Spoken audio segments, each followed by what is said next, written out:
कि बुराई का अंत बुरा होता ही आया है, सो इसलिए बुरा कर्म ना करो। मत ढूंढो बहाने कि उसके बहाने उसके बहाने उसके बहाने, क्योंकि ये कलयुग है। कलयुग प्यारी सासंग जियो, यहाँ तरह तरह के खेल आप देख रहे हैं दुनिया में, और पता नहीं कितने मालिक ने दिखाने हैं। आप देखते रहिए क्या क्या हो रहा है समाज में, कौन क्या है, कौन किससे जुड़ा है, ये तो राम जानता है। जो आपको दिख रहा है हो सकता है वो सही ना हो, आप ऐसे कह रहे नहीं ये तो सही है, कोई पता नहीं कौन सही है, क्या पता उस सही का ही कोई इस्तेमाल कर रहा हो, कोई पता नहीं इस समाज में। सो बहुत बुरा हाल है समाज का, बहुत बुरा हशर। यहां लोग मन के सताए हुए हैं, मन के मारे हैं। सतगुरु के प्यार में तो कोई कोई मारा है, जिसने सब कुछ उस पे वारा है, और मालिक को अल्लाह राम को वो दोनों जहां में सबसे प्यारा है। तो भाई ये बहानेबाजियां, ये तिगड़मे जो आप लड़ाते रहते हैं अल्लाह राम से दूर होने की, कहीं इतनी तिगड़मबाजी, इतनी सुमरन भक्ति में टाइम लगा दो, मालिक आपके सामने आके खड़ा हो जाए, बोल बेटा क्या चाहिए। पर ढीठ लोग, बेशर्म, कौन सी खानदानी, पता नहीं कहां से आते हैं ऐसे इंसान, राम जाने। क्योंकि खानदानी तो कंस की भी देवी देवताओं वाली थी। खानदानी में वो पैदा हुआ, लेकिन हुआ क्या, राक्षस।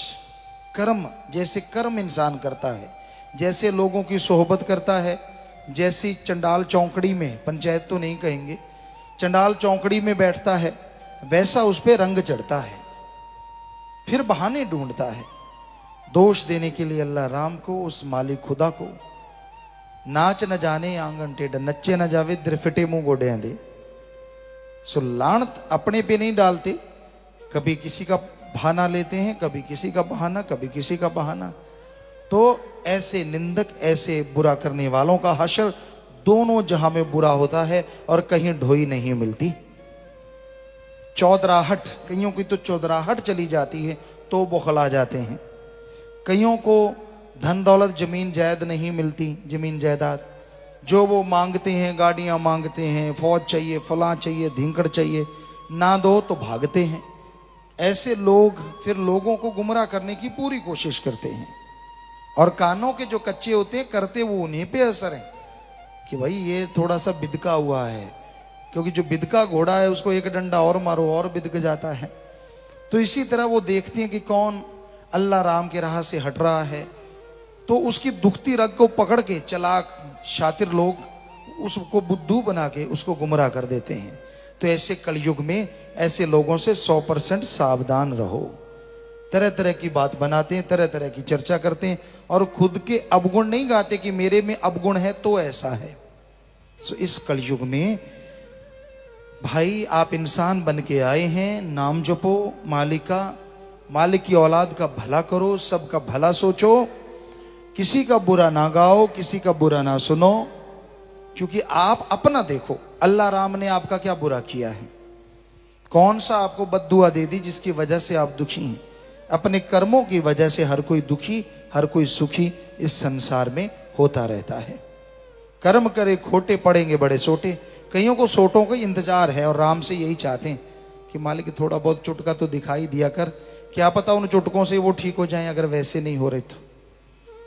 सो हम तो राम से दुआ ही करते हैं कि भला हो जाए। छोटा सा चुटका तो ठीक ही रहता है, बड़े वाला तो फिर तो मुश्किल हो जाता है।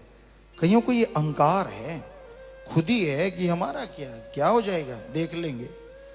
तो राम तू तो दया का सागर है, माना कि दोनों जहां का दाता है, पर दाता आज तेरा आदमी इतना बिगड़ चुका है, या बिगड़ैल बन गया है, या यूं कहें कि शैतान का बाप, चुड़ैल का बाप बन गया है। तू अगर सुधारना चाहे, तेरे लिए तो कोई बड़ी चीज नहीं। सो मालिक की मर्जी, वो कैसे किसी को सुधारता है।